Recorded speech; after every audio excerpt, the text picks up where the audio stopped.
பழிக்கு பழி வாங்கிய இசக்கி அம்மன் பற்றி தெரியுமா? யாருக்கெல்லாம் இசக்கி அம்மனை பிடிக்குமோ லைக் கமெண்ட்ஸ் பண்ணுங்க. நாட்டிய பெண் தன்னுடைய மகள் இசக்கியுடன் செல்வ செழிப்புடன் வாழ்ந்து வந்தாள்.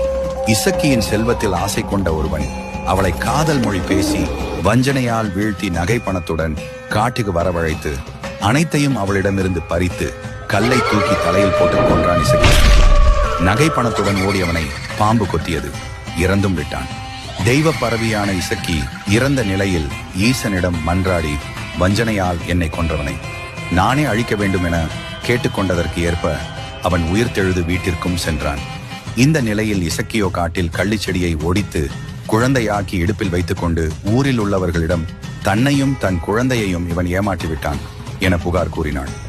அவனோ இவள் என் மனைவியும் அல்ல, இது என் குழந்தையும் அல்ல என மன்றாடிவாள் கேட்டான். குழந்தையோ அந்த நேரத்தில் அவனை அப்பா என்று அழைத்தது. குழப்பத்தில் பஞ்சாயத்து தலைவர்கள் இருவர் பேசி முடித்து ஒரு முடிவுக்கு வாருங்கள் என ஒரு வீட்டில் வைத்து பூட்டிவிட்டனர். நள்ளிரவு ஆனது. இசக்கி விஸ்வரூபம் எடுத்தாள். தன்னை ஏமாற்றி கொன்றவனை தன் கையாலேயே கொன்று பழி தீர்த்து கொண்டாள். ஆக்ரோஷமாக அங்கிருந்து சென்றவளை ஓலவையார் சாந்தப்படுத்தினார்.